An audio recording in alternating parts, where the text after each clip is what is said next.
Hey, this is John Bollinger with Premier Guitar. Today I'm with Walter Carter of Carter Vintage Guitars in Nashville.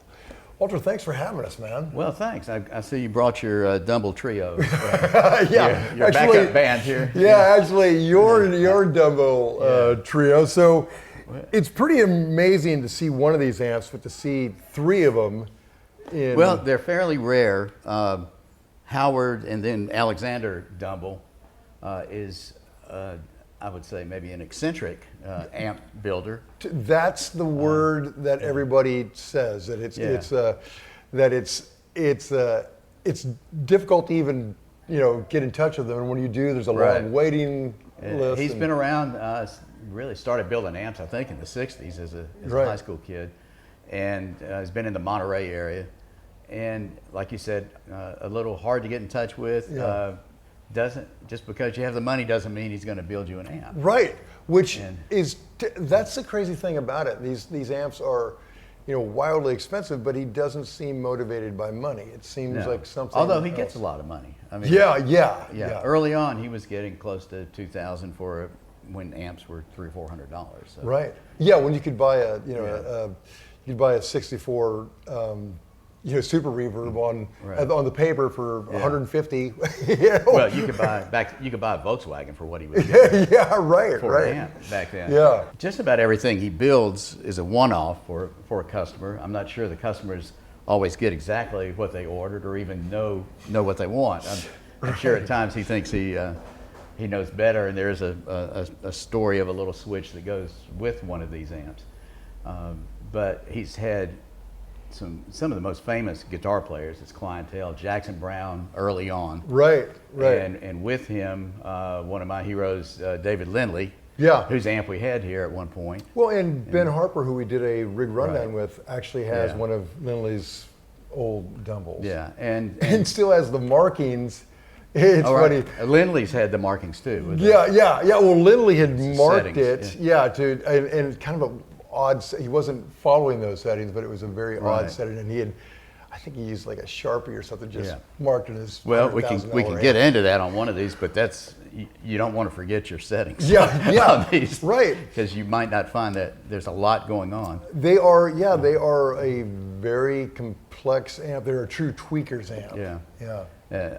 I must say, let's not forget Stevie Ray Vaughan. Oh, right. Playing Jackson Browne's amps, pretty much. Oh, really? Is that where for he got Texas them? Flood? Yeah, at Jackson's studio. Wow. So, and I must say that when we had Lindley's amp, for a moment I sounded just like David Lindley. Oh, really? Yeah. Oh, that's great. We had a Bakelite lap steel, and I plugged it right in, and until I moved my hand, I sounded just like him. The tone was right there until I really tried to play. But That's great. they are an amp that it's hard to describe the experience. They're different, and I mean, are they worth 100 or 200 times as much as another amp? Maybe not, but is a Les Paul, Right. a vintage Les Paul, worth 100 or 200 times what a new one is? It's a whole different thing. Yeah. Yeah. And it's hard. There have been attempts to clone them, and with pedals also. Yeah. And I don't know. I guess some of them come close. But Yeah. But each one of we're finding out today. Each one of these is so different. Which one are you going to clone and call it a Dumble? Right. Yeah, exactly. I mean, there really are kind of snowflakes, so how do you copy that? And it's really interesting playing these things. I worked in a studio once that had a couple of them, and I never could get along with them. But these things, once you get them to the right volume, I think that's Right. part of it. You have to be moving some air, Yeah. and then they really take off. Well, they're designed for loud playing. Yeah. In fact, I think David Lindley, when he was doing that great Jackson Browne Road album, I think he recorded all that stuff Yeah. live with, I think it was like was it a modified deluxe or something like The that? Steel String Singer was his. That was his thing? Sort of his signature amp. Yeah. Of How great. which maybe they're 9 or 10, maybe 11, something like that. There aren't many of those out there. Do they all have, wasn't it like a snakeskin covering? His had that. Yeah, Yeah. they don't all. Yeah. And here you have suede on that. You have a typical Fender covering on that, and that also started out as a Fender, so it's still got the Fender Tolex on it. You know what, let's go Okay. around the horn. We'll start Okay. with this one we started with. This is sort of the quintessential look, the Vox type grill cloth and suede covering. Right. And it's an Overdrive special. Well, Overdrive was Dumble's thing. That was what first separated him from other makers. Where in that circuit and how that Overdrive is achieved is what sets his apart, and it's his trade secret. Yeah. And at one point, he started pouring goop into the back of his amp so that people couldn't see what he'd done. And I mean, that was kind of a double-edged sword, because if the amp ever needed servicing with the parts that were gooped up, you couldn't get to them. Wow. But again, that's his, and every knob kind of affects the whole circuit. It's not as simple as having a treble and a bass control and a mid-range control. Right. That's what was They so. do different things when you do that, because Yeah. he's done things to it. Yeah, that's what was so kind of confusing about it, because you have all these different, the switches and knobs, Yeah. and just mess around with it. It took me a while to find it, but once Yeah. you find it, you really find it. But Yeah. it's all kind of a mystery, because you turn one and it seems to not do the same thing later on when you Right. turn something else. Well, so- yeah, if you've turned something else, then Yeah.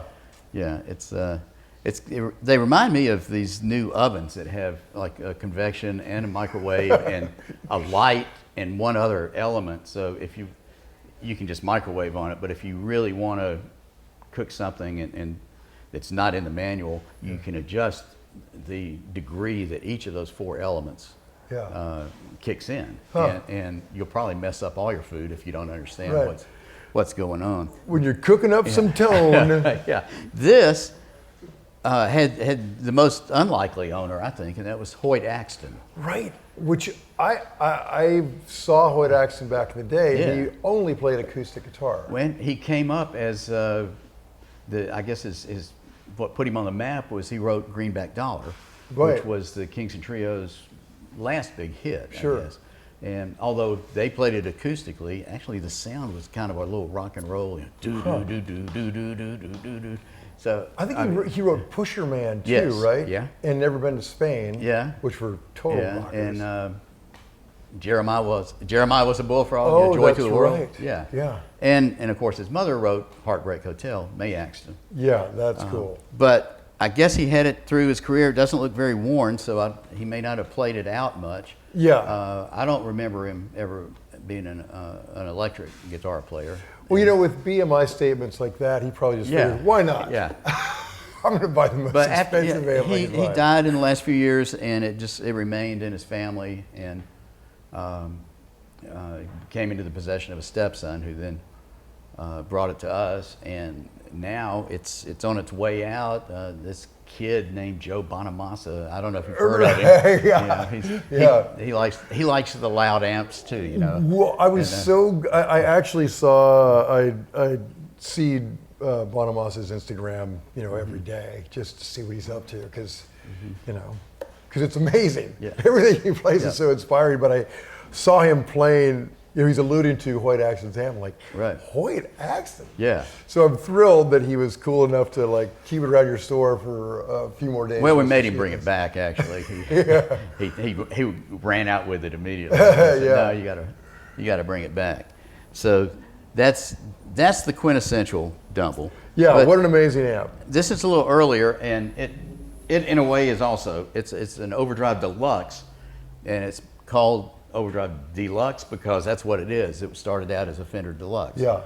And according to some things I've read, this amp was sent to Dumble to do his magic with, but the guy who sent the amp in actually sent a black face, and this is a silver face. Like I think a '79 Fender Deluxe, and which was then modded to order inside. So I guess the guy who got it back was disappointed until he plugged it in. Okay, well that does sound right. And it went through a couple of hands, and then Keith Urban had it for a while. And in I think a controversial move, allowed it to be spec'd out and cloned. So there are some clones of this amp out there, which is I guess an honor as well as an insult to. I'm sure Mr. Dumble would take it as an insult. Yeah. Well, there's copyright issues too. You know. Yeah. So But then again, he's Keith Urban. He's killer. Yeah. So that came through his hands. Wow. How cool. He picked up a different Dumble when and left that with us. I remember seeing Keith Urban back when he had his band Four Wheel Drive, and he was playing. I'm not kidding. He had a PV solid state amp and like a yellow Boss Overdrive. Yeah. And he sounded like Keith Urban. I mean, he was on the most pedestrian rig ever. Right. He just sounded like that.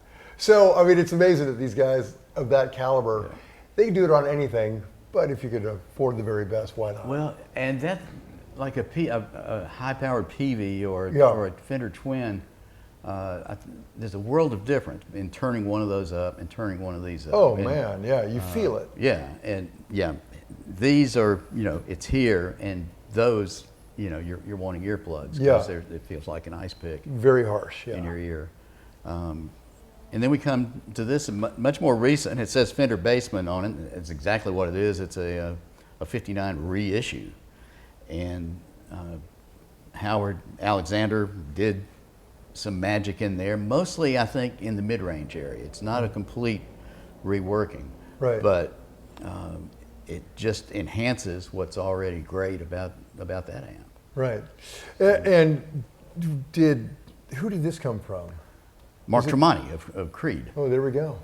Yeah. So Tremonti, Hoyt Axton, Keith Urban. How cool. When Tremonti just has a new signature PRS amp, so I imagine once you get that Yeah. SIG, you kind of want to play your SIG. So I guess, yeah. it makes sense that you'd liquidate. I think some PRS stuff. would want him to. Yeah, yeah, and we reviewed that amp. It's a great amp. It's nothing like this amp, just because it's such a heavy drive amp, and this seems more, well, just like a really magical Fender with a kind of. It's funny because that top end on this thing is stingy, but not unpleasant. Right. Which I think is what you want, particularly in recording. I remember when we were doing Rig Rundown with Dave Cobb, who's got a couple Dumbles. He was saying that he likes a lot of high end when he's recording, and amazingly, you're not, when you actually put it on tape, it mellows it. It's not, it doesn't quite have that ice pick in the eardrum thing, but it has a real presence. And I think that's that's what this reminded me of. Just having that every note has real definition to it. Right. Yeah. Even when you're, like I was playing that, I guess that 57 Les Paul Custom through it, and even on the neck, this PAFs that you're so warm, it had definition. Yeah. So yeah, swinging, man. Okay, you didn't mess up any of our controls here, did you? No. Okay. No, don't worry. Yeah. Walter, can't thank you enough for having us. I mean, it's my pleasure. It's amazing to see like 3 Dumbles in the wild. I mean, they're so rare, and what a honor to enjoy it. Just Well, it's plug great. into It's them. great to hear them played, and especially in a tasting like this. Yeah, it is really. It's what I think it kind of drove home to me was what you're saying when people are trying to clone a Dumble. I mean, they're all so different. There is no, it's how you define that tone because it's many things. Right. Anyway, man. All right, thanks for coming. Yeah, thanks. Crank up that volume a little bit on this Okay, thing. you ready? Here we go.